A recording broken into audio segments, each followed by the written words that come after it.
الرحمن الرحیم حامیم تنزیل الكتاب من اللہ العزیز الحکیم ما خلقنا السماوات والأرض وما بينهما إلا بالحق وأجل مسمى والذين كفروا عما أنذروا معرضون قل أرأيتم ما تدعون من دون الله أروني ماذا خلقوا من الأرض أم لهم شرك في السماوات ائتوني بكتاب من قبل هذا أو أثارة من علم إن كنتم صادقين نحمده ونصلي على رسوله الكريم اما بعد فاعوذ بالله من الشيطان الرجيم بسم الله الرحمن الرحيم رب اشرح لي صدري ويسر لي امري واحلل عقدة من لساني يفقهوا قولي رب زدني علما اللهم فقهنا في الدين اللهم علمهم الكتاب والحكمة رب يسر ولا تعسر وتمم لنا بالخير وبك نستعين يا فتاح يا عليم السلام علیکم ورحمۃ اللہ وبرکاتہ۔ سورۃ الاحقاف الحمدللہ 26 پارہ۔ اس سورت کی جو آیت 29 اور 30 ہے اس سے یہ چیز معلوم ہوتی ہے کہ اس سورت کے نزول کی کہ جب جنات کی ایک جماعت نے نبی کریم صلی اللہ علیہ وآلہ وسلم سے قرآن کے کریم کو سنا تھا اور معتبر روایات کے مطابق یہ واقعہ ہجرت سے پہلے اس وقت پیش آیا تھا جب آپ طائف سے واپس آ رہے تھے اور نخلا کے مقام کے اوپر فجر کی نماز میں قرآن کریم کی تلاوت جو ہے وہ فرما رہے تھے۔ تو دوسری مکی صورتوں کی طرح اس صورت میں بھی اسلام کے بنیادی جو عقائد ہیں یعنی توحید، رسالت اور آخرت کے دلائل ان کے ساتھ اس صورت کو بیان کیا گیا۔ تو اسی زمانے میں اس قسم کے بہت سے واقعات پیش آ رہے تھے کہ ایک ہی گھر میں والد مسلمان ہوتے تھے اور اولاد مسلمان نہیں ہوتی تھی، اولاد مسلمان ہوتی تھی تو والدین جو ہیں وہ مسلمان نہیں ہوتے تھے۔ تو اس کے اوپر یہ کہ والدین پھر اولادوں پہ تشدد بھی کیا کرتے تھے۔ تو اس صورت کی جو 17 اور 16 آئے تھے اس میں اسی قسم کی صورتحال کا جو وہ تذکرہ کیا گیا۔ تو اسی پس منظر میں دیکھیں کہ اولاد کے اوپر پھر ماں باپ کے حقوق جو ہیں وہ بھی بیان فرمائے گئے۔ اس کے علاوہ جو ماضی میں جن قوموں نے کفر اور نافرمانی کی راستہ اختیار کیا ہوا تھا ان کے برے انجام کا جو احوال ہے وہ بھی بیان کیا گیا، اور خاص طور پر جو اس صورت کے اندر ذکر ہے وہ قوم عاد کا ہے کہ قوم عاد جو تھی نا وہ جس جگہ آباد تھی وہاں بہت سے ریت کے ٹیلے تھے جنہیں عربی زبان میں احقاف کہتے ہیں۔ اسی عربی ٹیلوں کی نسبت سے اس صورت کا جو نام ہے وہ سورۃ الاحقاف ہے۔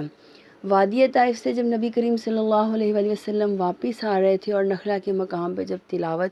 سنی تھی جنات کی جماعت نے تو کہتے ہیں کہ انہوں نے کہا تھا یہ تو بہت عجیب کلام ہے، اس سے پہلے ہم نے روئے زمین پر ایسا کوئی کلام نہیں سنا۔ تو وہ جماعت پوری کی پوری جو ہے وہ نبی کریم صلی اللہ علیہ وآلہ وسلم کے پاس آئی، پھر سوالات کیے، پھر آپ نے ان کو تسلی بخش جوابات دیے۔ انہوں نے کہا ہمیں جی مسلمان ہونا ہے۔ وہ جماعت جنات کی مسلمان ہوئی تھی۔ تو مقاصد یہ باقاعدہ سورۃ جن میں اس کی تفصیل آتی ہے۔ تو انہوں نے مقصد پوچھا تھا کہ اب ہم کیا کریں، مسلمان تو ہو گئے ہیں۔ تو نبی کریم صلی اللہ علیہ وسلم نے فرمایا تھا اپنے باقی قبیلوں میں جائیں اور وہاں جا کر اسلام کی اشاعت کریں۔ تو جو بھی انسان اس کے پاس علم آ جاتا ہے، علم آنے کے بعد اس علم کو وہ اپنے تک روک کے نہیں رکھ سکتا۔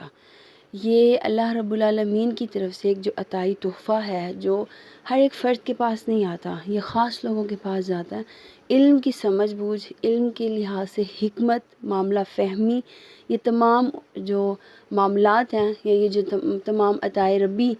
خصوصیات ہیں وہ صرف ان کے اوپر ہوتی ہیں جو اللہ کے چنے ہوئے ہوتے ہیں، جن سے اللہ نے دنیا کے اندر میں بہت سے کام لینے ہوتے ہیں۔ تو اس پر دیکھیں کہ اب جنات سے اللہ نے کیا کام لیا کہ وہ بھی مبلغ بنے، وہ بھی گئے اور انہوں نے بھی تبلیغ دی۔ تو اگر وادی طائف کے اندر کے کہ لوگوں کا حال اگر دیکھیں آپ تو انہوں نے پتھر مارے تھے، نبی کریم صلی اللہ علیہ وسلم لہو لہان ہو گئے تھے، جوتے خون سے چپک گئے تھے، اور حضرت زید بن حارثہ نے کہا کہ مجھے لگا کہ ایک لمحے کو شاید آپ نہ رہیں، مطلب اتنی شدت۔ اور اللہ رب العالمین نے کیا کیا کہ ایک وادی سے نکل کے آ رہے ہیں جس کے لوگ مانتے ہی نہیں ہیں، اور وہیں پر اللہ رب العالمین نے نبی کریم صلی اللہ علیہ وسلم کے سامنے ایک ایسی جماعت کو رکھا جو ہم نہیں دیکھ سکتے، اور ان کو بھی پھر تبلیغ کے کام پہ لگا دیا۔ بسم اللہ الرحمن الرحیم، حامیم تنزیل الکتاب من اللہ العزیز الحکیم۔ اس کتاب کا اتارنا اللہ تعالیٰ غالب حکمت والے کی طرف سے ہے۔ ہم نے آسمانوں اور زمین اور ان دونوں کے درمیان کی تمام چیزوں کو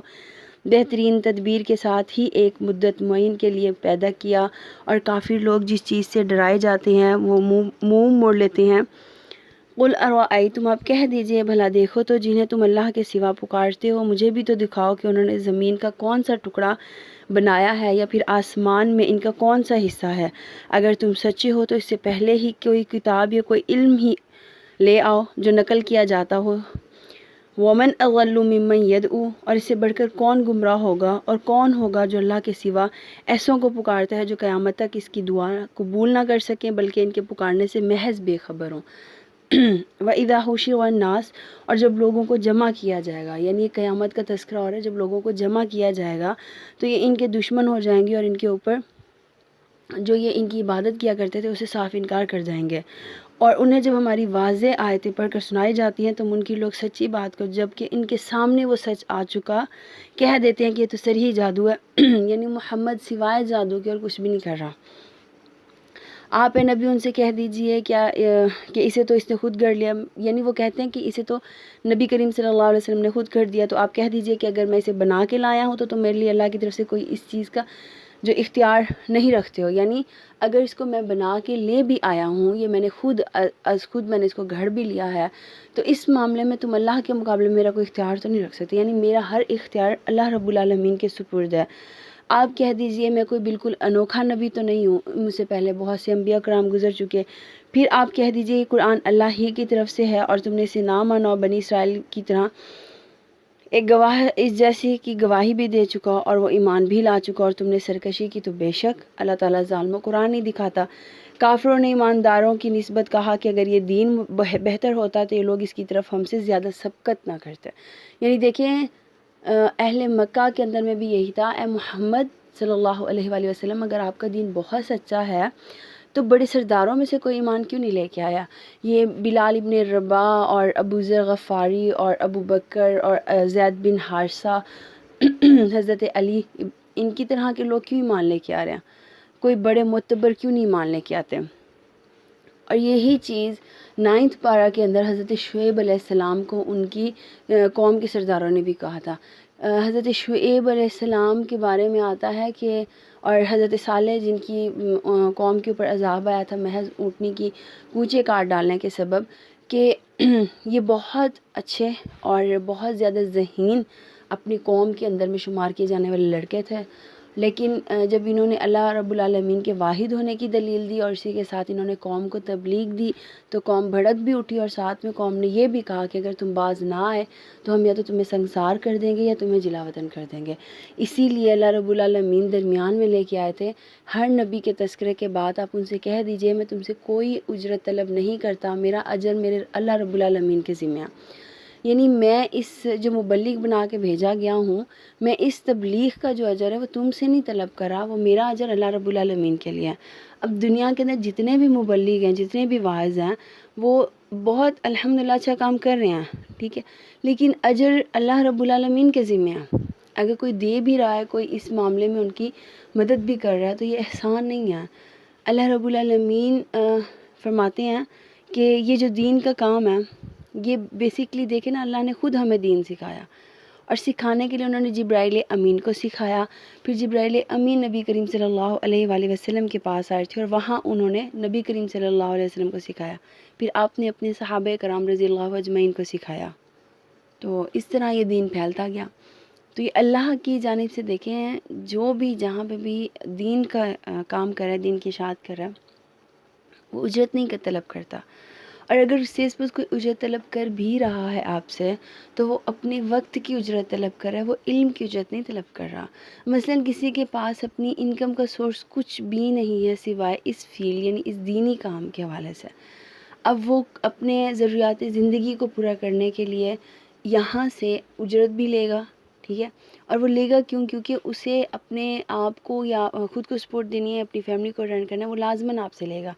تو یہ نہیں کہہ سکتے کہ وہ اجرت لے رہا ہے تو اس کا مطلب اسے کوئی اجر نہیں دیا جا رہا، نہیں، اجرت آپ بھلے اس کو لاکھوں کی تعداد میں بھی دے دینا، اس کا اجر آپ نہیں ضائع کر سکتے، اجرت اس کے اجر کو ضائع نہیں کرے گی، اجر جو ہے نا وہ اللہ رب العالمین کے ذمہ ہے۔ پھر اسی کے ساتھ حضرت موسیٰ علیہ السلام کے، اس سے پہلے حضرت موسیٰ کی کتاب جو ہے وہ پیشوا اور رحمت تھی۔ یہ کتاب ہے جو تصدیق کرتی ہے، عربی زبان میں ہے، ظالموں کو ڈرانے اور نیکاروں کو بشارت کے لیے ہے۔ جو لوگ کہہ دیتے ہیں کہ اللہ ہمارا رب ہے پھر اس کے اوپر وہ جمے رہتے ہیں تو ان کے اوپر نہ تو کوئی خوف ہوگا اور نہ ہی وہ قیامت کے دن غمگین ہوں گے۔ وَوَصَّيْنَا الْإِنسَانَ بِوَالِدَيْهِ إِحْسَانًا حملته أمه كرحا ووضعته كرحا وحمله وفصاله 30 شهرا حتى إذا بلغ أشده وبلغ 40 سنة۔ ہم نے انسان کو اپنے ماں باپ کے ساتھ حسن سلوک کرنے کا حکم دیا اور اس کی ماں نے اسے تکلیف جھیلتے ہوئے پیٹ میں رکھا، تکلیف برداشت کر کے اسے جنا۔ اس کے حمل کا اور اس کے دودھ چھڑانے کا زمانہ 30 مہینے کا ہے، یہاں تک کہ جب وہ اپنی پختگی اور 40 سال کی عمر کو پہنچا تو کہنے لگا ہے میرے پروردگار مجھے توفیق دے کہ میں تیری اس نعمت کا شکر بجا لاؤں جو تو نے مجھ پر اور میرے والدین کے اوپر انعام کی، اور یہ کہ میں ایسے نیک عمل کروں جن سے تو خوش ہو جائے اور تو میری اولاد کو بھی صالح بنا۔ میں تیری طرف رجوع کرتا ہوں اور میں مسلمانوں میں سے ہوں۔ اب دیکھیں جو جملہ ہوتا ہے نا، انی تبت الیک و انی من المسلمین، اور بے شک میں مسلمانوں میں سے ہوں۔ پھر اللہ نیچے بھی وہی اسی آیت کا جواب دے رہے ہیں کہ یہی تو وہ لوگ ہیں جو ایمان لاتے ہیں، نیک عمل کرتے ہیں اور ہم ان کے نیک عمل قبول کر لیتے ہیں، جن کی بدولت ان کی بدعمالیوں سے دور کر لیتے ہیں، جنتی لوگوں میں ہیں اور سچے وعدے کے مطابق جو ان سے وعدہ کیا گیا ہے وہ اسی کے اندر میں ہے۔ والدین کے متعلق کہ والدین کو آپ نے اف تک بھی نہیں کہنا، جو اگلی آیت ہے اس میں بھی وہی تھا، والذی قال لوالدیہ اف لکما، اپنے والدین کو اف تک بھی نہیں کہنا۔ الا یہ کہ آپ اتنے برے برے القابات اور جملوں سے والدین کو نوازیں، تو تڑاک کی لینگویج یوز کریں۔ فادر ہیں یا مدر ہیں وہ ہماری بیسٹ فرینڈ ہیں، اور فرینڈس کے ساتھ میں کوئی ادب کا لحاظ نہیں ہوتا، تو ہم اپنے پیرنٹس کے ساتھ میں بھی وہی سلوک کرتے ہیں، نہیں۔ والدین جتنے اچھے آپ کے دوست بن جائیں وہ آپ کے دوست نہیں ہیں، وہ آپ کے والدین ہی ہیں۔ اس آیت میں اللہ رب العالمین فرما رہے ہیں، اور جس نے اپنے ماں باپ سے کہا کہ تم سے میں تنگ آ گیا ہوں، یعنی اف لکما، کہ اف میں آپ سے اتنا تنگ آ گیا ہوں، یہ جو عموماً ہم بولتے ہیں آپ کے روک ٹوک سے، آپ کے بار بار مجھے بلانے سے، آپ کے کام کرنے سے میں اریٹیٹ ہو گیا ہوں، مجھے اریٹیشن ہوتی ہے آپ کے وجود سے، آپ کے ہونے سے۔ بہت ایسے کیسز ہیں دنیا کے اندر میں، ہمارے معاشرے کے اندر میں، ہمارے آس پاس میں، جہاں پہ بچے اپنے پیرنٹس کو کچھ بھی نہیں سمجھتے، ان کی نظر میں پیرنٹس کوئی عزت کے مقام کی چیز نہیں ہے کہ جی والدین کو بھی عزت دی جائے، ویلیو نہیں ہے ان کی۔ تو یہاں پر دیکھیں نا اللہ اسی کی طرف اشارہ کر رہے ہیں، تم مجھ سے یہ کہتے رہو گے کہ میں مرنے کے بعد پھر زندہ کیا جاؤں گا، مجھ سے پہلے بھی امتیں گزر چکی ہیں، وہ دونوں جناب باری میں فریادیں کرتے ہیں اور کہتے ہیں تجھے خرابی ہو تو ایمان لے آ، بے شک اللہ کا وعدہ حق ہے، اور وہ جواب دیتا ہے کہ یہ تو صرف اگلوں کے افسانے ہیں، ایمان نہیں لے کے آتے، انکار کر دیتے ہیں، جھٹلا دیتے ہیں۔ پھر اللہ رب العالمین کہہ رہے ہیں اور عاد کے بھائی کو یاد کرو جبکہ اسے اپنی قوم کو احقاف میں ڈرایا، اور یقیناً اس سے پہلے بھی ڈرانے والے گزر چکے، اور اس کے بعد بھی یہ کہ تم سوائے اللہ رب العالمین کے اور کسی کی عبادت نہ کرو، بے شک میں تم پر بڑے دن کے عذاب سے یعنی قیامت کے دن کے عذاب سے خوف کھاتا ہوں۔ قالوا جئتنا لتأفکنا عن آلہتنا، قوم نے جواب دیا کیا آپ ہمارے پاس اس لیے آئے ہیں کہ ہمیں اپنے معبودوں کی عبادت سے باز رکھ سکیں؟ بس اگر آپ سچے ہیں تو جس عذاب کا وعدہ کرتے ہیں اسے ہمارے اوپر لے آئیں، یعنی وہ ڈال دیں عذاب آپ ہمارے اوپر۔ اب دیکھیں کتنی بڑی بات ہے کہ وہ عذاب جس کا وعدہ کریں نا وہ عذاب ہمارے اوپر لے آئیں۔ یہاں پر قوم عاد کے بعد اللہ رب العالمین ان کے عذاب کی بات کر رہے ہیں کہ ان کے اوپر جو عذاب ہے، انہوں نے بادل دیکھا پھر اپنی وادیوں کی طرف آتے ہوئے تو کہنے لگے یہ تو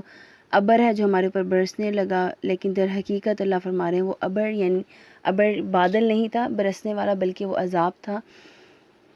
جس کی تم جلدی کر رہے تھے، اور جس کے اندر دردناک عذاب جو اپنے رب کے حکم سے ہر چیز کو ہلاک کر دے گا۔ بس وہ ایسے ہو گئے کہ جیسے ان کے مکان میں کچھ دکھائی نہ دیتا تھا۔ تو اللہ کہتے ہیں گناہ گار لوگوں کی یہی سزا ہوتی ہے۔ پھر ہم نے بالیقین قوم عاد کو جو وہ مقدور کر دیے تھے جو تمہیں دیے بھی نہیں، اور ہم نے انہیں کان، آنکھیں اور دل بھی دے رکھے تھے۔ اچھا، کچھ قومیں اتنی مضبوط امارات کی صورت میں، وزارتوں کی صورت میں، اپنے علمی لحاظ سے اتنی مضبوط قومیں تھیں، اس کے باوجود اللہ فرماتے ہیں میں نے ان کو عذاب دینے کے لیے کچھ مہلت نہیں کی، کچھ نہیں کیا۔ عذاب کیسے ہوا؟ ایک دم سے عذاب آیا ان کے اوپر، اور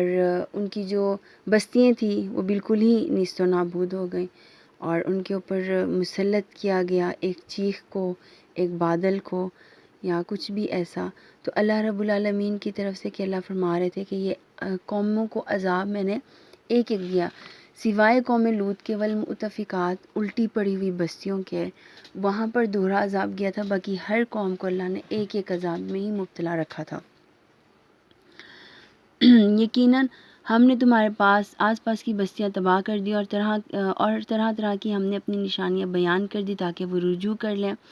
بس قرب الہی حاصل کرنے کے لیے انہوں نے اللہ کے سوا جن کو اپنا معبود بنا رکھا تھا انہوں نے ان کی مدد کیوں نہیں کی، یعنی جب عذاب دیا جا رہا تھا تو انہوں نے ان کی مدد کیوں نہیں کی۔ تو اللہ اسی طرح کہہ رہے ہیں کہ یہ قومیں ہیں جو سنتی نہیں ہیں، یہ کتابیں جو نازل کی جاتی ہیں اس کے اوپر مانتی نہیں ہیں، ان کی تصدیق کی جاتی ہے، اور کتابوں کے ساتھ ان انبیاء کی تصدیق کی جاتی ہے اور نبیوں کے ساتھ، لیکن یہ قومیں مانتی نہیں ہیں، اور پھر اس کے ساتھ جب ان قوموں کو بلایا جاتا ہے تو وہ ان کا کہنا نہیں مانتی اور گناہوں سے بخشش طلب نہیں کرتی۔ اسی طرح اللہ رب العالمین فرماتے ہیں کہ زمین کے اندر میں بھاگ کر نکلنے کی کوشش کرو تو تم زمین سے بھاگ نہیں نکلتے اللہ رب العالمین کے سوا، کہ بے شک اللہ رب العالمین بھی فرماتے ہیں کہ میں گناہ گاروں کی بالکل مدد نہیں کیا کرتا۔ پھر وہ آسمانوں اور زمین کے پیدا کرنے کی طرف اشارہ کروا رہے ہیں کہ کیا تم آسمان اور زمین کے پیدا کرنے کو نہیں دیکھتے ہو کہ ان کو کس نے پیدا کیا، پھر بھی تم کفر کرتے ہو۔ فَاصْبِرْ كَمَا صَبَرُوا، پس اے پیغمبر تم ایسا صبر کرو جیسا صبر اعلی ہمت رسولوں نے کیا، اور ان کے لیے عذاب طلب کرنے میں جلدی نہ کرو۔ یہ جس دن اس عذاب کو دیکھ لیں گے جس کا وعدہ دیے جاتے ہیں تو یہ معلوم ہونے لگے گا کہ دن کی ایک گھڑی ہی دنیا میں ٹھہرے تھے۔ یہ ہے پیغام پہنچا دینا، پس بدکاروں کے سوا کوئی ہلاک نہ کیا جائے گا۔ بدکار لوگوں کے سوا اللہ رب العالمین فرما رہے ہیں میں کسی کو بھی ہلاک نہیں کروں گا، اور اللہ کی پکڑ جو ہے نا وہ عموماً آتی ہی بدکاروں کے اوپر ہے۔ جب کسی قوم کے اندر میں جب بھی بدکار لوگ پکڑے جاتے ہیں، اللہ فرماتے ہیں بروں کے ساتھ میں نیک لوگوں کو بھی تباہ کرتا ہوں۔ اللہ کی سنت یہ ہے کہ اللہ بغیر کبھی بھی کسی نبی کو بھیجے جو واعظ دینے والا ہے، نصیحت کرنے والا ہے، مبلغ ہے، کوئی بھی ہے، اس کو بھیجے بغیر کسی بھی قوم کو عذاب نہیں دیتا۔ یہ اللہ کی سنت کے خلاف ہے۔ اللہ پہلے بھیجیں گے کوئی ڈرانے والا، بتانے والا، پھر اس کے بعد میں اللہ رب العالمین مہلت دیں گے اور آخر میں عذاب دیں گے۔ بسم الله الرحمن الرحيم الذين كفروا وصدوا عن سبيل الله أضل أعمالهم والذين آمنوا وعملوا الصالحات وآمنوا بما نزل على محمد وهو الحق من ربهم كفر عنهم سيئاتهم وأصلح بالهم ذلك بأن الذين كفروا اتبعوا الباطل وأن الذين آمنوا اتبعوا الحق من ربهم كذلك يضرب الله للناس أمثالهم فإذا لقيتم الذين كفروا فضرب الرقاب حتى إذا أثخنتموهم فشدوا الوثاق فإما منا بعد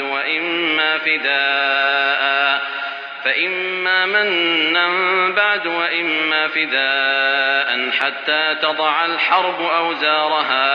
ذلك ولو يشاء الله لانتصر منهم ولكن ليبلو بعضكم ببعض والذين قتلوا في سبيل الله فلن يضل أعمالهم۔ بسم اللہ الرحمن الرحیم۔ یہ سورت جو ہے وہ مدنی زندگی کے ابتدائی دور میں نازل ہوئی،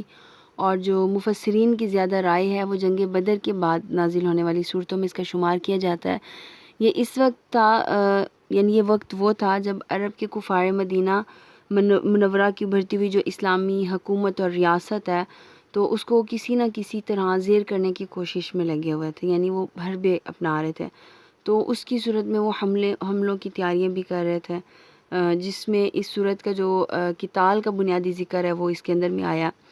جہاں کی مسلمانوں کو ابھارا جا رہا ہے قتال کے لیے، اور جو لوگ پھر اللہ رب العالمین کے دین کا کلمہ بلند رکھنے کے لیے جہاد کرتے تھے، پھر ان کی فضیلت بتائی گئی ہے کہ ان کی فضیلت کیا ہے۔ پھر مدینہ میں جو ایک بڑی تعداد منافقین کی پائی جاتی تھی، جو زبان سے تو اسلام لے آتے تھے لیکن ان کے جو دل ہوتے تھے وہ کافرانہ ہوتے تھے، ان کی یعنی ایسے لوگوں کے سامنے جہاد اور لڑائی کی جب باتیں کی جاتی تھی، وہ اپنی بزدلی اور دل کے کھوٹ کی وجہ سے لڑائی سے بچنے کے لیے یہ ہیلے بہانے تلاش کیا کرتے تھے، اس کی طرف اشارہ ہے۔ پھر اس صورت میں ان کی مذمت کر کے ان کا یعنی ان منافقین کی مذمت کی گئی جو ایسے ہیلے بہانے بناتے ہیں، پھر ان کو عذاب کا جو ہے وہ برے انجام کا وہ بتایا گیا۔ پھر جنگ کے دوران جو قیدی گرفتار ہوتے ہیں ان کے احکامات بھی اسی صورت کے اندر میں بیان ہوا ہے، چونکہ اس صورت کی جو دوسری آیت ہے وہ نبی کریم صلی اللہ علیہ وسلم کا اس میں نام مبارک ہے، تو اسی کی نسبت سے اس صورت کا نام جو ہے، اور یہ جہاد اور قتال کے اوپر ابھارتی ہے، تو اس کا نام جو ہے وہ دوسرا وہ پھر سورہ قتال بھی ہے۔ یعنی نبی کریم صلی اللہ علیہ وسلم کا جو دوسری آیت کے اندر میں ذکر آ رہا ہے نام محمد، اس کی نسبت سے اسے سورہ محمد کہتے ہیں، لیکن اس صورت کے اندر میں جو زیادہ مفصل واقعہ ہے وہ قتال کا ہے، تو اس لیے اس کو سورہ قتال بھی کہتے ہیں، اس کے دو نام ہیں۔ جن لوگوں نے کفر کیا اور اللہ کی راہ سے روکا، اللہ نے ان کے اعمال برباد کر دیے، اور جو لوگ ایمان لائے اچھے کام کیے اس کے اوپر بھی ایمان لائے جو محمد مصطفیٰ صلی اللہ علیہ وآلہ وسلم کے اوپر اتاری گئی، یعنی قرآن کریم، اور دراصل ان کے رب کی طرف سے سچا دین بھی وہی ہے۔ اللہ نے ان کے گناہ دور کر دی اور ان کے حال میں اصلاح کر دی، یہ اس لیے کہ کافروں نے باطل کی پیروی کی اور مومنوں نے اس دین حق کی اتباع کی، یعنی جو دین ان کے پاس آیا تھا، جو ان کے رب کی طرف سے ان کو ملا ہوا تھا، اور اللہ ہی جو ہے ان کے حوال بیان کرتا ہے۔ پھر جب کافروں سے تمہاری لڑائی ہو تو گردنوں کے اوپر ان کو مارو، یعنی وار کرو تو گردنوں کے اوپر جب ان کو اچھی طرح کچل ڈالو تو اب خوب مضبوط اور قید و بند سے ان کو گرفتار کرو، یعنی یہ اختیار ہے۔ آپ قتل کر چکے ہیں تو اگر کوئی ہتھیار پھینک کے کہہ رہا ہے کہ ہمیں امن چاہیے اور ہم نے اب قتال نہیں کرنی، تو اس کے اوپر آپ نے چڑھائی نہیں کرنی، اسے امن عطا کرنا۔ اس کی طرف اس آیت کے اندر میں جو وہی اشارہ ہے، انہیں راہ دکھائے گا، ان کے حالات کی اصلاح فرما دے گا، اور انہیں اس جنت میں لے جائے گا جس سے انہیں شناسا کر دیا گیا۔ اے ایمان والو، اگر تم اللہ کے دین کی مدد کرو گے تو وہ تمہاری مدد کرے گا اور تمہیں ثابت قدم بھی رکھے گا۔ والذین کفروا فتعسل لهم اضل اعمالهم، اور جو لوگ کافر ہوئے یا انہوں نے کفر کیا انہیں ہلاکی ہو اور اللہ ان کے اعمال کو غارت کر دے گا، یعنی اللہ ایسے لوگوں کے اعمال کو برباد کر دے گا۔ پھر اللہ فرماتے کہ وہ زمین میں چلے پھرے نہیں ہے کہ وہ انجام دیکھ لیتے باقی قوموں کا کہ ان کا کیا ہوا۔ یہ لوگ جو ہیں وہ ایمان کم لاتے ہیں، یعنی قلیل مقدار میں ایمان لاتے ہیں، ان کے نیک اعمال بھی ضائع کر دیے جاتے ہیں۔ ہم نے کتنی بستیوں کو طاقت کے باوجود، حالانکہ وہ طاقتور تھی، بہت بڑی بڑی بستیاں تھیں، لیکن اس کے باوجود ہم نے ان کو برباد کر دیا اور ہمارے ہوتے ہوئے ان کی کوئی مدد بھی نہ پہنچی۔ پھر انہی کے ساتھ میں دیکھیں اللہ جنات جو ہیں، یعنی اس کی جنت کی کچھ صفات بیان کر رہے ہیں۔ پھر اللہ رب العالمین یہاں پر جو ہے وہ فرما رہے ہیں اپنی خواہش نفس کے پیچھے نہ چلو، یعنی اتباع کرو نبی کریم صلی اللہ علیہ وسلم کی، لیکن اتباع میں اتنی اندھی تقلید نہیں کریں کہ پتہ ہی نہ چلے۔ تو وہی رب العالمین کی جانب سے اہل علم کا ہونا، جو علم والا ہے اس کے لیے پھر الگ ہی مقام ہے۔ جو لوگ ہدایت یافتہ ہیں اللہ انہیں ہدایت میں بڑھا دیتا ہے، انہیں ان کی پرہیزگاری عطا کی جاتی ہے۔ قیامت کا انتظار کر رہی ہیں کہ ان کے پاس اچانک آ جائے، ان کا یہ انتظار جو ہے وہ ان کی علامات آ چکی ہیں بہت ساری، لیکن ان کا جو انتظار ہے وہ قیامت تک ابھی انتظار ہی ہے۔ قیامت ایک دم سے واقع ہونے والی ہے، اس کی کوئی اطلاع پہلے نہیں دی جاتی۔ فَأَعْلَمْ أَنَّهُ لَا إِلَهَ إِلَّا اللَّهُ، یہ واحد چیز ہے جس کے لیے انسان لڑتا ہے، ٹھیک ہے۔ وَاسْتَغْفِرْ لِذَنبِكَ، پھر اپنے گناہوں کی بخشش طلب کرتا ہے۔ لِلْمُؤْمِنِينَ وَالْمُؤْمِنَاتِ، مومنوں کے لیے بھی اور مومنات کے لیے بھی۔ وَاللَّهُ يَعْلَمُ، اور اللہ تو جانتا ہے، مُتَقَلَّبَكُمْ، جو اس کے درمیان میں وہ حق ہے، وَمَثْوَاكُمْ، اور تمہارے آمد و رفت کی جگہ بھی اور تمہارے قیام کی جگہ بھی، یعنی تمہارے ٹھہرنے کی جگہ بھی اللہ رب العالمین بہتر طریقے سے جانتے ہیں۔ پھر دیکھیں کہ اللہ فرما رہے ہیں کہ جو ایمان لے کے آئے ہیں وہ کہتے ہیں، جو ایمان لے کے آئے، اب اس پر دیکھیں صحابہ کی جو جماعت ہے وہ لبیک فوراً سے کہہ دیا کرتے تھی، تو جو باقی منافق ہیں وہ تھوڑی سی ٹال مٹول کا کام لیا کرتے تھے. تو بعض اوقات ایسا بھی ہو جاتا تھا کہ ٹال مٹول سے پہلے ہی کوئی نہ کوئی ایسا سبب بن جاتا جس کی وجہ سے وہ آتے اور آ کے ہیلے بہانے کرتے تو اللہ کے نبی ان کو بٹھا دیا کرتے تھے، یعنی ان سے جو ہے وہ تخفیف کر لیا کرتے تھے.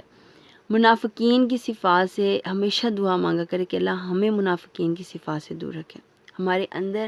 بالکل بھی رائے کے دانے کے برابر بھی جو ہے منافقت ہے نا وہ نہ پائی جائے. یہی وہ لوگ ہیں جن کے پر اللہ کی پھٹکار ہے، پھر ان کے پاس سزائیں ہیں، قرآن میں غور و فکر نہیں کرتے، ان کے دلوں کے اوپر تالے نہیں لگے ہوئے، جو اپنی پیٹھ کے بل الٹے پھر گئے.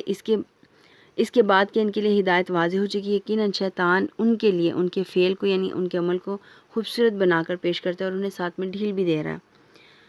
اس تمام صورت کے اندر میں جو ایک چیز واحد ہے اور وہ یہ کہ نبی کریم صلی اللہ علیہ وآلہ وسلم کو مبلغ ہی بنا کے بھیجا گیا تھا. پھر نبی کریم صلی اللہ علیہ وسلم کسی کے قوام نہیں ہے، یعنی کوئی بھی فرد آ کے اگر کچھ بھی ایسا کر رہا ہے وہ قوام نہیں ہے، بھیجا گیا ہے صرف بتانے تک کا. پھر یہ گمان کرتے ہیں جن کے دلوں میں بیماری ہے، انہوں نے یہ سمجھ رکھا، یہ گمان کر لیا کہ اللہ ان کے کینوں کو ظاہر ہی نہیں کرے گا، جو ان کے دلوں کے اندر میں اللہ نے فرمایا میں ان کو ظاہر کر دوں گا. پھر ہر فرد جو ہے وہ اپنا اعمال دیکھ لے گا. پھر اس کے بعد جو آخر آیت ہے، ہاں تم ہؤلاء تدعون لتنفقوا فی سبیل اللہ، تم تو وہ لوگ ہو کہ اللہ کی راہ میں خرچ کرنے کے لیے بلائے جاتے ہو، تو تم میں سے بعض بخیلی کرنے لگتے ہیں اور بعض جو بخل کرتا ہے وہ تو دراصل اپنی جان سے ہی بخل کرتا ہے. اللہ تعالیٰ غنی ہے، تم فقیر ہو اور اس کے محتاج ہو، اور اگر تم روگردان ہو جاؤ تو وہ تمہارے بدلے تمہارے سوا اور لوگوں کو لائے گا پھر جو تم جیسے نہیں ہوں گے. تو کتنی بات ہے، پھر تمہاری جگہ پہ وہ کوئی اور لے کے آئے گا جو تمہاری طرح کے بالکل بھی نہیں ہوں گے. بسم الله الرحمن الرحيم إنا فتحنا لك فتحا مبينا ليغفر لك الله ما تقدم من ذنبك وما تأخر ويتم نعمته عليك ويهديك صراطا مستقيما وينصرك الله نصرا عزيزا هو الذي أنزل السكينة في قلوب المؤمنين ليزدادوا إيمانا مع إيمانهم ولله جنود السماوات والأرض وكان الله عليما حكيما. بسم اللہ الرحمن الرحیم. یہ سورت جو ہے وہ مدنی زندگی کے ابتدائی دور میں اور بیشتر مفسرین کی جو رائے ہے وہ یہی کہ جنگ بدر کے بعد میں ہی یعنی پچھلی سورت سے ریلیٹ تھا، اور اس کے بعد میں کہ اللہ رب العالمین نے جو ہے وہ ظاہر سی بات ہے اللہ کی جانب سے جتنے بھی واقعات گزرے ہیں وہ زیادہ تر جو ہے وہ مکی دور میں. اب اس کے ساتھ میں دیکھیں کہ جو یہ صورت کا ہے وہ صلح حدیبیہ، اس کے موقعوں کے اوپر مختصراً حدیبیہ کا واقعہ، پھر ہجرت کے جو چھٹے سال نبی کریم صلی اللہ علیہ وسلم نے ارادہ فرمایا اپنے صحابہ کرام کے ساتھ عمرہ ادا فرمائے، تو وہ جو خواب میں دیکھا تھا، کیونکہ انبیاء کے جو خواب ہوتے ہیں وہ بھی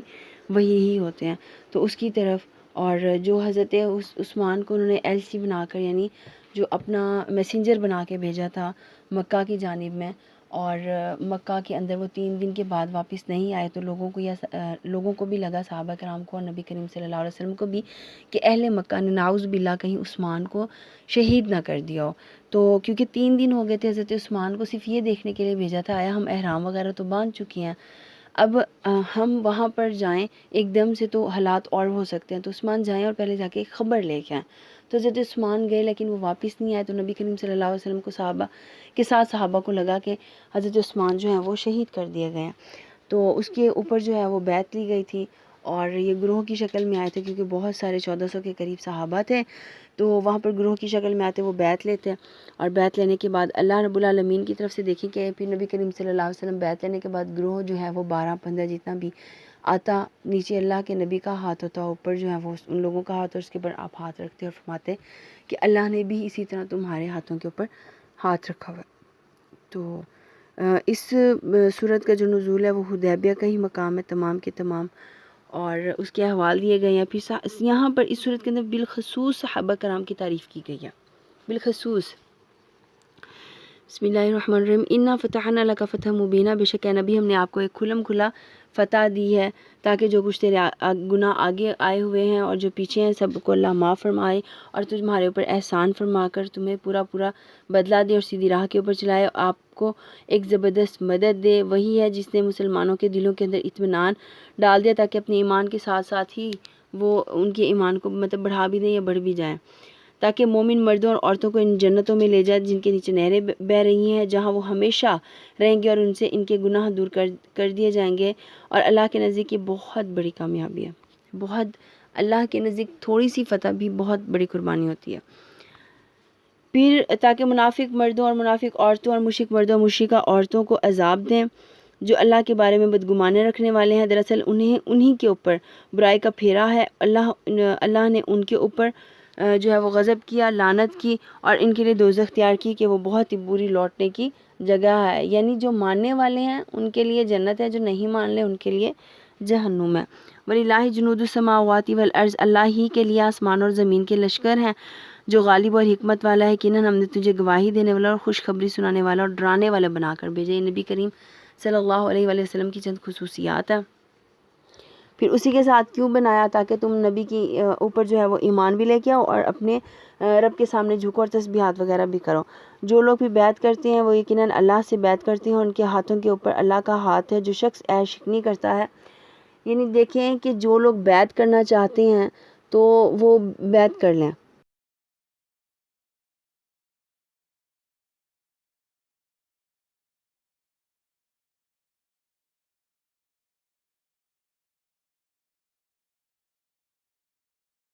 تو یہاں پر بھی دیکھیں کہ اللہ نے جو بیعت لی تھی نا وہ لینی تھی اور وہ لے لی، اور جس مقصد کے لی تھی وہ نبی کریم صلی اللہ علیہ وسلم کو زیادہ علم تھا کہ یہ بیعت کس مقصد کے لیے لی گئی تھی۔ پھر اسی کے ساتھ حضرت عثمان نے حضرت عثمان کی شہادت کا مطالبہ کیا تھا، تو جس کے اوپر بہت زیادہ اختلاف ہے، ابھی بھی موجودہ وقت کے اندر میں بھی اختلاف ہے حضرت امیر معاویہ اور حضرت عائشہ اور حضرت علی کو لے کر۔ تو وہی چیز کہ لقد رضی اللہ عن المؤمنین، اللہ رب العالمین مومنین سے خوش ہو گیا وہ جنتوں کے درختوں کے نیچے، ٹھیک ہے۔ اب وہاں پر دیکھیں جنت درخت جو تھا جہاں پہ حدیبیہ کے مقام کے اوپر وہ صلح لی جا رہی تھی، وہ درخت، اب اللہ نے جنتیوں کو بھی انہی درختوں کے مثال سے سمجھایا کہ ایک چیز جو اللہ رب العالمین کی جانب سے عطا کی گئی ہے زمین کے اندر بھی وہی ہیں، جنت یہی تو کہیں گے کہ ہمیں اسی طرح کے پھل دیے گئے تھے۔ اب یہ بات حضرت عثمان کی ہو رہی ہے، ان کے قصاص کی، لیکن جو درمیان میں اس طرح کی آیات اللہ رب العالمین لے کے آ رہے ہیں نا، وہ صرف یہ تھا کہ نبی کریم صلی اللہ علیہ وسلم کو فتح نصیب ہو گئی، تکالیف جیسی بھی برداشت کی ان کو فتح نصیب ہو گئی۔ فتح کے بعد میں دیکھیں کہ وہ عمرہ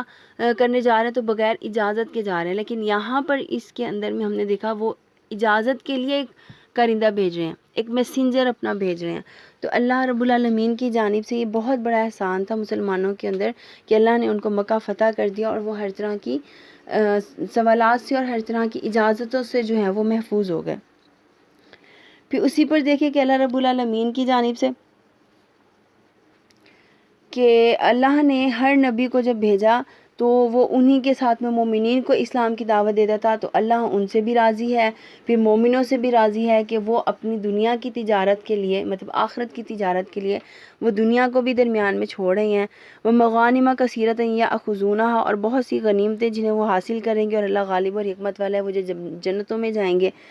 وہاں پر اللہ تعالیٰ نے تم سے بہت ساری غنیمتوں کا وعدہ کیا جنہیں تم حاصل کرو گے، پس یہ تو تمہیں جلدی ہی عطا فرما دی، اور لوگوں کے ہاتھ تم سے روک دیے تاکہ مومنوں کے لیے ایک نشانی ہو جائے، تاکہ وہ اور تمہیں سیدھی راہ پر چلا سکے۔ اب دو چیزیں اللہ نے فرما دی نا، میں ان کو بہت اچھے طریقے سے ٹرین کرنا تاکہ وہ جب سامنے آئے تو وہ ان میں اور نکھار ہو۔ پھر اسی کے ساتھ اللہ فرماتے سنت اللہ، اللہ کی طریقہ ہے، اللہ کا قاعدہ، اللہ کی سنت ہے، اسی کے مطابق جو پہلے چلا آیا ہے تو کبھی بھی اللہ کے قاعدے کو بدلتا ہوا نہ پائے گا، یعنی ہمیشہ سے ایسا ہی ہے۔ لقد صدق اللہ رسولہ الرؤیا بالحق، یقیناً اللہ نے رسول کو خواب، یہ جو عمرے کی بات ہوئی تھی اس کے اندر خواب آیا گیا تھا تو اسی کی طرف یہ اشارہ ہے۔ هو الذی ارسل رسولہ بالہدی، وہی ہے جس نے اپنے رسولوں کو ہدایت اور دین حق کے ساتھ بھیجا تاکہ اسے ہر دین کے اوپر غالب کرے، اور اللہ تعالیٰ کافی ہے گواہی دینے والوں کے لیے۔ محمد رسول اللہ والذین معہ اشداء علی الکفار رحماء بینہم ترغاہم رکعا سجدا یبتغون فضلا من اللہ ورضوانا۔ اب اللہ رب العالمین کی جانب سے دیکھیں کہ محمد اللہ کے رسول ہیں، جو لوگ ان کے ساتھ ہیں کافروں کے اوپر سخت ہیں، آپس میں رحم دل ہیں، تو انہیں دیکھے گا کہ وہ رکوع اور سجدے کر رہے ہیں اور کہ اللہ تعالیٰ کے فضل اور رضامندی کی جستجو ہے، لگن ہے اس کے حساب سے۔ اور اس کے ساتھ میں دیکھیں کہ اللہ رب العالمین ان کے نشان کے چہروں پر سجدوں کے اثر سے چھوڑ دیں گے، یعنی جو کثرت سجدہ کرتا ہے ان کے لیے اللہ رب العالمین یہ چھوڑ دیں گے۔ اور اس کے بعد اچھا دیکھیں اللہ نے جو لاسٹ میں فرمایا نا وعد اللہ الذین آمنوا وعملوا الصالحات منہم مغفرۃ واجرا عظیما، وعدہ تھا اللہ کا جو ایمان والوں کے لیے تھا کہ اللہ نے انہیں بخش بھی دیا اور بہت بڑے ثواب کا جو ہے اللہ رب العالمین نے ان سے وعدہ بھی کر لیا تھا۔ بسم اللہ الرحمن الرحیم، سورۃ الحجرات۔ جو اس سورت کا موضوع ہے وہ دو ہیں، ایک یہ کہ مسلمانوں کو نبی کریم صلی اللہ علیہ وآلہ وسلم کے ساتھ جو تعظیم کا رویہ ہے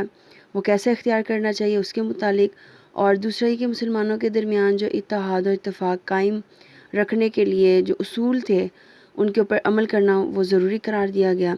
پھر اسی طرح مطلب جیسے پہلے بتایا گیا تھا کہ اگر مسلمانوں کے دو گروہوں میں اختلاف ہو جائے تو دوسرے مسلمانوں کے اوپر کیا فریضے عائد ہیں،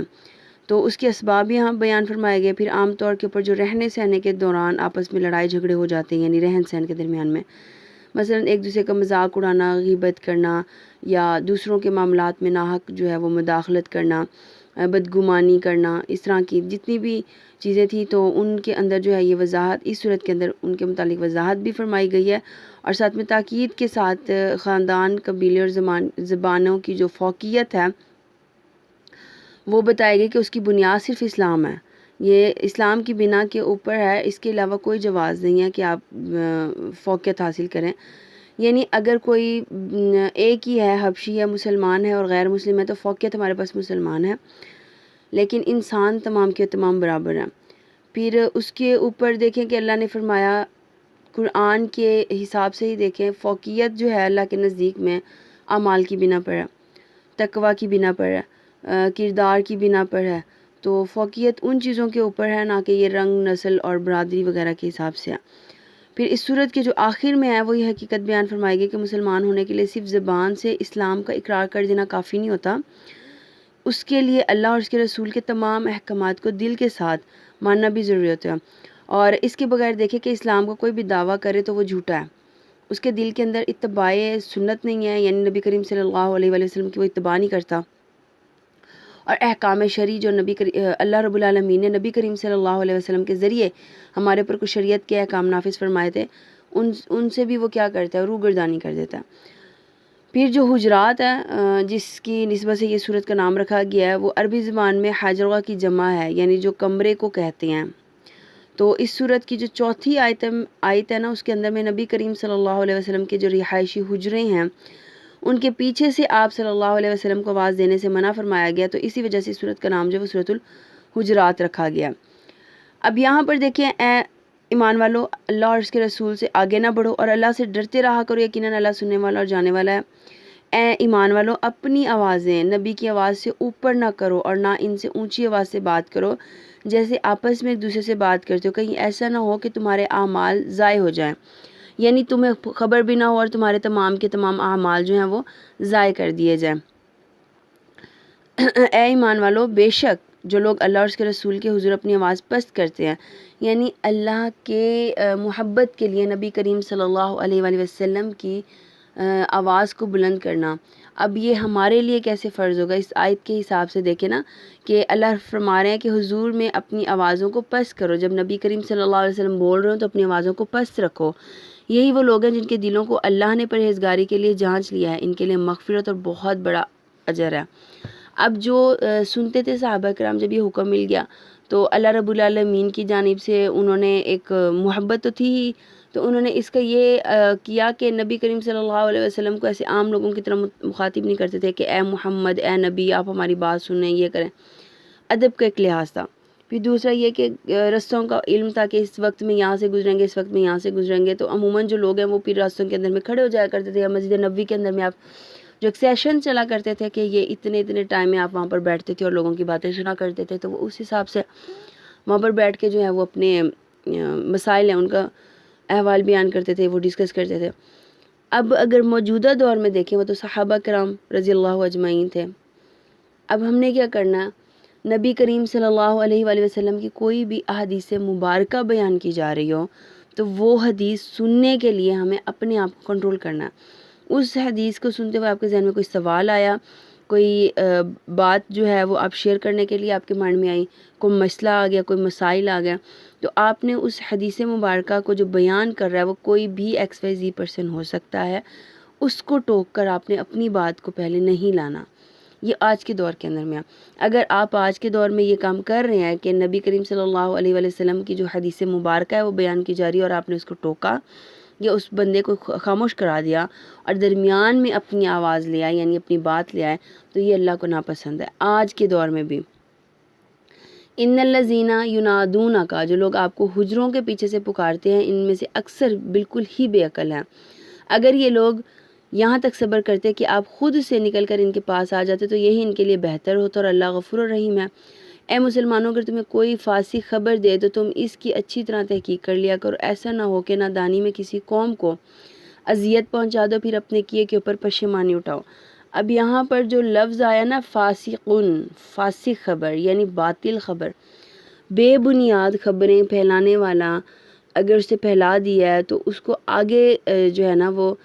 پہنچانے کے لیے آپ کے پاس تحقیق ہونی چاہیے۔ اب اس پہلے بات کی تحقیق کریں، جانچ پڑتال کریں، آیا یہ بات ٹھیک ہے کہ نہیں ہے، پھر اس کے بعد آپ اس بات کو آگے پہنچائیں۔ مثلا آپ نے کسی کے اوپر تہمت لگا دی اور اس کے اوپر آپ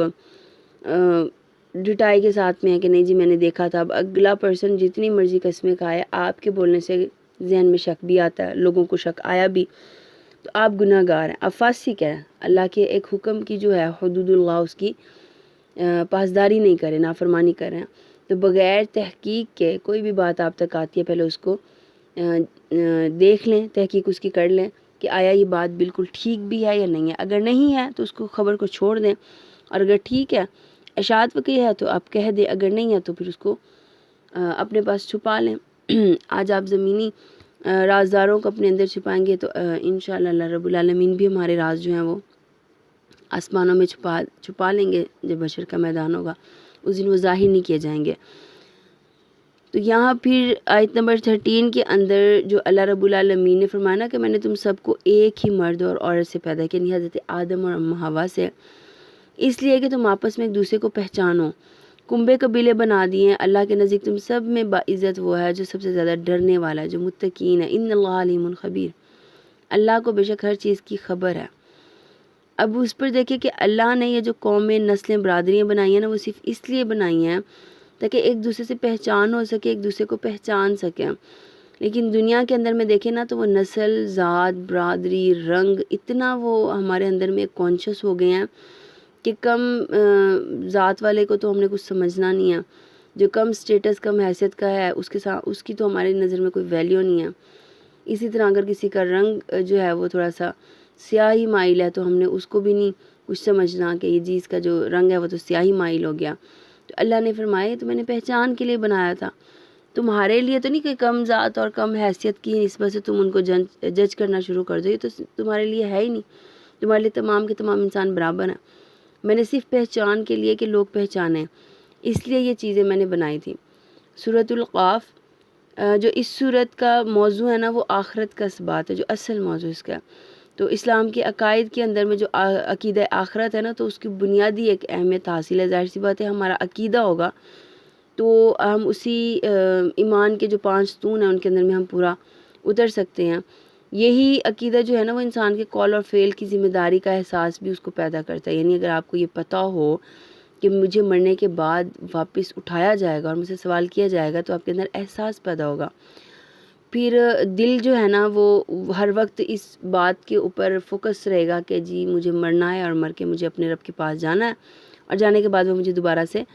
کھڑا کرے گا، تو وہ ہر کام کرتے ہوئے سوچے گا بھی صحیح کہ مجھے اس کا جواب بھی دینا ہے۔ پھر یہ عقیدہ جو ہے نا وہ انسان کے اندر میں عموماً برائیوں کو، گناہیوں کو، جرائم، ناانصافیوں کو جو ہے وہ دور کرتا ہے، ختم کرتا ہے، کہ انسان کو یقین ہو کہ میں یہ جو بڑا کام کر رہا ہوں، یعنی میں اگر بد کرداری کر رہا ہوں یا میں زنا کر رہا ہوں، میں کچھ بھی ایسی ناانصافی کر رہا ہوں یا گناہ کر رہا ہوں، کبیرہ ہوں کہ صغیرہ ہوں، اور اسے یہ یاد ہو کہ مجھے مرنا ہے اور مرنے کے بعد مجھے کھڑا بھی ہونا ہے،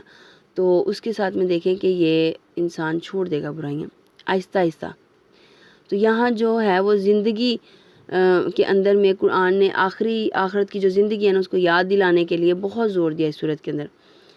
قرآن کے اسلوب میں دیکھیں کہ اللہ رب العالمین صرف کبھی بھی جنت کی آیتیں کے لیے نہیں لے کے آتے یا جہنم کے لیے نہیں لے کے آتے۔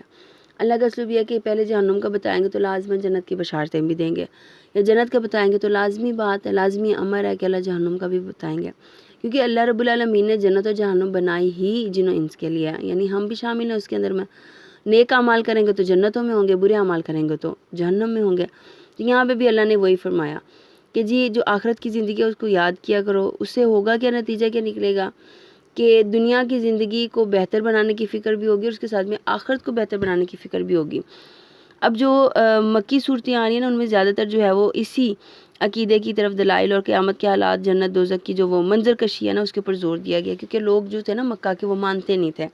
تو مکی صورتوں کا جو آغاز ہے پھر اس سے وہی ہو رہا ہے، اور سب سے مین کہ قیامت کے حالات، پھر جنت دوزخ کی جو حالات ہیں وہ، اور سورہ کاف کی خصوصیت یہ ہے کہ نبی کریم صلی اللہ علیہ وسلم جو ہے نا وہ اس کو بکثرت فجر اور جمعہ کی نمازوں کے اندر میں نا تلاوت فرمایا کرتے تھے۔ اور اس صورت کا جو سٹارٹنگ ہے حروف مقطعات سے ہو رہا ہے جس کے معنی کوئی نہیں ہے، وہ اللہ رب العالمین کو پتہ، تو اسی حروف مقطعات سے اس کا آغاز ہے اور نام بھی رکھا گیا ہے۔ بسم اللہ الرحمن الرحیم، قاف والقرآن المجید۔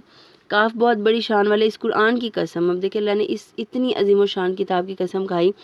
بلکہ انہیں تعجب معلوم ہوا کہ ان کے پاس انہی میں سے ایک آگاہ کرنے والا آیا، تو کافروں نے کہا کہ یہ تو ایک عجیب چیز ہے، یعنی نبی کریم صلی اللہ علیہ وسلم کی بات ہو رہی ہے کہ انہی کے درمیان میں سے آیا، تو انہوں نے کہا یہ تو بہت عجیب بات ہے۔ پھر سوال کیا کہ اذا متنا وکنا ترابا ذالک رجع بعید، اب دیکھیں کیا ہم مر کر مٹی ہو جائیں گے پھر ہم اٹھائے جائیں گے؟ پھر یہ واپسی جو ہے نا وہ تو عقل سے بھی بہت دور ہے، رجع بعید، عقل ہی نہیں سوچ سکتی اس چیز کو کہ ہم مرنے کے بعد دوبارہ اٹھائے جائیں گے۔ زمین جو کچھ ان میں سے گھٹاتی ہے وہ ہمیں معلوم ہے اور ہمارے پاس سب یاد رکھنے والی کتاب ہے، بلکہ انہوں نے سچی بات کو جھوٹ کہا ہے جبکہ وہ ایک ان کے پاس پہنچ چکی، بس وہ ایک الجھاؤ میں پڑ گئے ہیں۔ کیا انہوں نے آسمان کو اپنے اوپر نہیں دیکھا کہ ہم نے اسے کس طرح بنایا اور زینت دی ہے اور اس میں کوئی شگاف بھی نہیں ہے، اور زمین کو ہم نے بچھا دیا اور اس میں ہم نے پہاڑ ڈال دیے اور اس میں ہم نے قسم قسم کے جو پھل ہیں وہ خوشنما چیزیں اگا دیں تاکہ ہر رجوع کرنے والے بندے کے لیے بینائی اور دانائی کا ذریعہ ہو۔ اب اللہ یہ اپنی تمام نعمتیں گنوانے کے بعد کیا کہہ رہے ہیں کہ جب اللہ رب العالمین اپنے بندے کو اپنے پاس واپس بلانے کی بات کرتا ہے تو یہ کیوں جو ہے وہ شک کرتے ہیں؟ انسان کو ہم نے اس لیے تو نہیں پیدا کیا کہ اس کے دل کے اندر جو خیالات اٹھتے ہوں یا اس کے جو یہ سوچیں اٹھتی ہوں ہم اس سے بے خبر ہوں، ہم واقف ہیں ان سے اور ہم تو ان کی رگ جان سے بھی زیادہ قریب ہیں۔ اور یہ دیکھیں کہ انسان کو جب کوئی تکلیف ملتی ہے نا اللہ رب العالمین کی جانب سے تو وہ ادھر ادھر سے مطلب گڑ گڑاتا ہے، سجدے کرتا ہے، دعائیں کرواتا ہے، وہ اللہ سے طلب کر لیتا ہے۔ اب اللہ رب العالمین کہتا ہے کہ جب میں اس کو نواز دیتا ہوں نا پھر وہ میرے ساتھ میں شریک بنانا شروع کر دیتا ہے، یعنی وہ ناشکری کرتا ہے، اور وہ کرتا کیوں ہے کہ اسے گمان ہی ہوتا ہے کہ مجھے مرنے کے بعد تو کھڑا ہونا ہی نہیں ہے۔ دنیا کے اندر ابھی بھی ایسے لوگ موجود ہیں جو اس بات کے پر ہیں وہ مسلمان کلمہ گو ہیں لیکن ان کا یقین نہیں ہے، ان کا عقیدہ نہیں ہے، تو ایمان ہی نامکمل ہو گیا آپ کا۔ اب جس وقت دو لینے والے جا لیتے ہیں، ایک دائیں طرف اور ایک بائیں طرف بیٹھا ہوا ہے، انسان منہ سے کوئی لفظ نہیں نکال پاتا مگر اس کے پاس ایک نگہبان تیار رہتا ہے، یعنی دو لوگ جب بیٹھے باتیں کر رہے ہوتے ہیں، ڈسکشن کسی بھی معاملے میں کر رہے ہوتے ہیں، ان دو کے اوپر لازماً ایک نگران فرشتہ بیٹھا ہوا ہوتا ہے۔ اور وجاء سکرۃ الموت بالحق، اب اس بات کے بعد کہ دیکھیں غیبت دو لوگوں کے درمیان میں امن ہوتی ہے، موت کی بے ہوشی حق لے کر آ پہنچی، یہی ہے جس سے تو پھرتا تھا، مانتا نہیں تھا۔ ونفخ فی الصور، پھر سور میں جو ہے وہ پھونک دیا جائے گا، وعدہ عذاب کا دن یہی تھا۔ ہر شخص اس طرح آئے گا کہ اس کے ساتھ ایک لانے والا ہوگا اور ایک گواہی دینے والا۔ جو فرشتے ہیں نا ہمارے وہ بھی ہمارے ادھر یا تو حق میں گواہی دیں گے یا خلاف، تو بہتر ہے کہ اللہ رب العالمین ہمارے فرشتوں کو بھی ایسا مطلب اعمال کے لیے ہمیں اتنی تگ و دو کی کوشش کرنے کی توفیق دیں کہ ہمارے جو فرشتے بیٹھے ہوئے نا وہ صرف نیکی ہی لکھ سکیں۔ یقیناً تو اس سے غفلت میں رہا لیکن ہم نے تیرے سامنے سے پردہ کیوں ہٹا دیا، یعنی قیامت کے دن، بس آج تیری نگاہ بہت تیز ہے۔ اس کا ہم نشین جو فرشتہ ہے وہ کہے گا یہ حاضر ہے جو کہ میرے پاس تھا، جو وہ لکھا کرتا تھا۔ ڈال دو جہنم میں ہر کافر کو بھی اور سرکش کو بھی، جو نیک کام سے روکنے والا، حد سے گزر جانے والا اور شک کرنے والا تھا، جس نے اللہ کے ساتھ دوسرا معبود بنا لیا تھا، پس اسے سخت عذاب میں ڈال دو۔ اس کا ہم نشین شیطان کہے گا، اے ہمارے رب، میں نے اسے گمراہ نہیں کیا تھا بلکہ یہ خود ہی دور دراز کی گمراہی میں چلا گیا تھا۔ لیکن کانا تھا یہ فی ضلال بعید، بہت دور کی گمراہی میں۔ حق تعالیٰ فرمائے گا، بس میرے سامنے جھگڑے کی کوئی بات مت کرو، تو پہلے ہی تمہاری طرف وعید یعنی وعدہ عذاب پہنچ چکا تھا۔ میرے ہاں بات بدلتی نہیں ہے، یعنی میں بات بدلوں گا نہیں، اور نہ ہی میں اپنے بندوں پر ذرا برابر بھی ظلم کرنے والا ہوں۔ جس دن ہم دوزخ سے پوچھیں گے کیا تو بھر چکی، وہ جواب دے گی کیا کچھ اور زیادہ بھی ہیں۔ اب وہ کوشچن کیا کریے، اللہ کیا اور زیادہ بھی ہیں۔ وَأُزْلِفَتِ الْجَنَّةُ، اور جنت پرہیزگاروں کے لیے قریب کر دی جائے گی، اور ذرا بھر بھی دور نہ ہوگی۔ یہ ہے جس کا تم سے وعدہ کیا جاتا تھا ہر اس شخص کے لیے جو رجوع کرنے والا اور پابندی کرنے والا ہے۔ جو جہنم ہے نا، جس دن اس سے پوچھا جائے گا، کہتے ہیں کہ جب وہ لائی جائے گی نا، تو 70 سال میل کی دور مسافت سے نا اس کی چنگھاڑنے کی اور دھاڑنے کی آواز آئے گی۔ تو جب وہ قریب لائی جائے گی، انسان خوفزدہ ہوں گے، اس کے اندر جن و انس جو بھی ہیں ان کو ڈالا جائے گا، تو وہ شدت میں اور کہے گی مجھے اور چاہیے، مجھے اور چاہیے، یعنی وہ بھوک ہی رکھی گئی ہے اتنی، تو وہ کہے گی اللہ مجھے اور چاہیے، مجھے اور چاہیے۔ تو اللہ رب العالمین اینڈ پہ جو ہے نا، وہ اپنا پاؤں مبارک وہاں پہ رکھنے کے بعد فرمائیں گے کہ اب بس، یعنی اس کو سیل کر دیں گے۔ اب جو اندر ہیں وہ اندر والے ہیں، اور جو باہر والے ہیں وہ باہر والے ہیں۔ یہاں پہ اسی چیز کی طرف اشارہ تھا۔ اچھا، اللہ رب العالمین کی طرف سے دیکھیں کہ اللہ اپنے بندوں کے اوپر میں سے کسی کے اوپر ظلم نہیں کرتا، تھوڑا سا بھی نہیں کرتا۔ یہ تو نہیں کہ بہت زیادہ ہو، لیکن ظلم کی مقدار میں تھوڑا سا بھی ظلم نہیں کرتا۔ حتیٰ کہ رائی کا دانہ، یہ جو سرسوں ہوتی ہیں نا، اس جہاں سے یہ سرسوں کا آئل نکلتا ہے، اس کے دانے کو، وہ رائی کا دانہ بالکل باریک، اور وہ I think so black colour کا ہوتا ہے، ہتھیلی پہ رکھیں تو تھوڑی سی دوری کے اوپر ہتھیلی پہ نظر نہیں آتا۔ اللہ نے فرمایا اتنی بھی اگر کوئی نیکی لے کے آ گیا نا، میں نے اس کی نیکی ضائع نہیں کرنی۔ اللہ یہ کہ انسان اتنی نیکیاں کرے، اس کے بعد وہ کہے کہ جی اللہ نے میری ضائع کر دی ہیں۔ اللہ نہیں ضائع کرتے، ہم خود اپنی نیکیوں کو ضائع کر دیتے ہیں۔ ہم دکھا کے ظاہر کر دیں گے، ہم احسان جتا کے ظاہر کر دیں گے، یا پھر ہم کوئی کافر اور وہ نیکیاں کر رہا ہے، چیریٹی کے کام میں ہم نے وقف کر دی، اور ہمارے جو اپنے تھے وہ بھوک اور افلاس سے جو ہیں وہ تڑپتے رہے، تو اللہ ان چیزوں سے بھی ضائع کر دیتے ہیں، کیونکہ سب سے پہلا حق جو ہے وہ ہمارے قربا کا ہے، جو قریبی ہیں ان کا ہے۔ تو اللہ رب العالمین کی جانب سے دیکھیں نا کہ اللہ اعمال کو ضائع نہیں کرتا ہے، انسان خود اپنے ہاتھوں سے اپنے اعمال کو ضائع کرتا ہے۔ پھر اینڈ پہ بھی وہی تھا کہ یہ جو کہہ رہے ہیں نا، میں ان سے بخوبی واقف ہوں، ٹھیک ہے، آپ ان کے اوپر جبر کرنے والے نہیں ہیں، تو آپ قرآن کے ذریعے انہیں صرف سمجھائیں۔ اگر سمجھ جاتے ہیں تو ٹھیک ہے، جو میرے وعید یعنی ڈراوے کے وعدوں سے ڈرتے ہیں تو ٹھیک ہے، نہیں ڈرتے تو پھر میں ان کو آخرت کے دن خود ہی پوچھ لوں گا، خود ہی پکڑ لوں گا، اور ان کا احوال جو ہے نا وہ میں زیادہ طریقے سے جانتا بھی ہوں، اور میں جان بھی لوں گا۔ تو دیکھیں اللہ رب العالمین بالکل اینڈ پہ کیا فرما رہے ہیں کہ اے نبی، آپ جبراً کسی کے ساتھ کچھ نہیں کر سکتے۔ اب جو قرآن میں دلچسپی رکھے گا وہ قرآن کی جانب راغب بھی ہوگا، جو قرآن کی طرف دلچسپی نہیں رکھے گا وہ راغب بھی نہیں ہوگا۔ اسے جتنے مرضی کوشش کرتے رہے، اسے قرآن کی طرف نہیں آنا۔ تو یہ توفیق جو ہے نا، توفیق ربی ہے، عطائے ربی ہے، یہ احسان ربی ہے۔ ہمیں قرآن کی طرف جوڑنا جو ہے وہ اللہ رب العالمین کا احسان ہے، ہمارا احسان نہیں ہے۔ یہ ان کا احسان ہے کہ انہوں نے ہمیں قرآن اور دین کے ساتھ میں جوڑ دیا ہے۔ تو کوشش کیجئے کہ اللہ رب العالمین کی جانب سے جو سفر ہے اس کو ہمیشہ اس کے اوپر قائم و دائم بھی رہیں، اور صراط مستقیم کی وہ جو سیدھی راہ ہے، مضبوط کڑا ہے، اس کو پکڑے رہیں، اور اس سلسلے کو جو شروع ہوتا ہے تو اسے اینڈ کی طرف مت لے کے جایا کریں۔ رمضان میں ایمان کا لیول بہت بڑھ جاتا ہے، بہت زیادہ بڑھ جاتا ہے۔ یہ اللہ کی جانب سے نا کہ احسان ہے ہمارے اوپر، کہ وہ ہمیں غفلتوں میں رکھنے کے بعد نا ایک ماہ ہمیں احسان کے لیے دیتا ہے، اور وہ ہمیں جگاتا ہے، ہمیں وہ ایکٹیو کرتا ہے، اپنے رب کی جانب وہ راغب کرتا ہے۔ تو ایک ماہ بہت الحمدللہ ایکٹیو ہوتے ہیں، لیکن اس کے بعد میں دیکھیں پھر سے ہماری روٹین جو ہے نا وہ پیچھے۔